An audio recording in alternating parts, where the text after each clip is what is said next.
হায় হায় রে, কি অবস্থা! পুরাটা দেন, আল্লাহ জানে কতক্ষণ হাইটে যেতে হয়।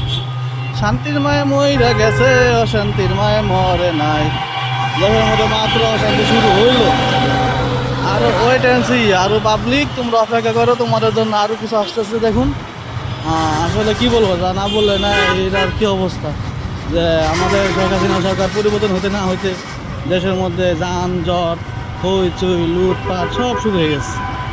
এই দেখেন তার ঝলতে প্রমাণ। রাস্তা আজকে সকালে মাত্র পাই হইলাম টঙ্গিদার উদ্দেশ্যে। তো আসলে দেখেন কোনো যাওয়া হবে কি না তার সন্দেহ, না হলেও জোর করে হাইটে যেতে কষ্ট লাগাইতে হবে। দেখুন এই যে রাস্তা, এটা মনে পুরো টঙ্গি পর্যন্ত জ্যাম। এই যে একটা জ্যাম, রাস্তার যে অবস্থা, মানুষ উল্টাপোটা আসতেছে যাইতেছে।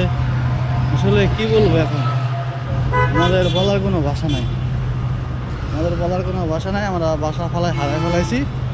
আমরা এক দেশের স্বাধীনতা অর্জন করছি, শেখ হাসিনা সরকারকে সরাইয়া আমরা ছাত্র পাবলিক দেশের স্বাধীনতা করছি। স্বাধীনতা পাওয়া মানে নিজেদের আত্মসম্মান সব রক্ষা করা হারানো। তো দেখুন রাতে তো এখন ঘুমাইতে পারি না, এখন রাস্তা দাও আরামে যাইতে পারবো না। এই যে হাইটটা যাইতে হইব পুরোটা টঙ্গি বাজার পর্যন্ত, যা ভাবসাব দেখা যাইতেছে। কিন্তু এইখানে না, ওই যে দেখেন ফ্লাইওভারের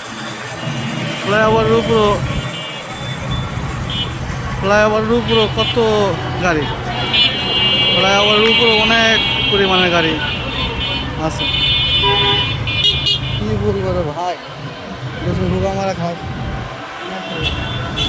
শেষ।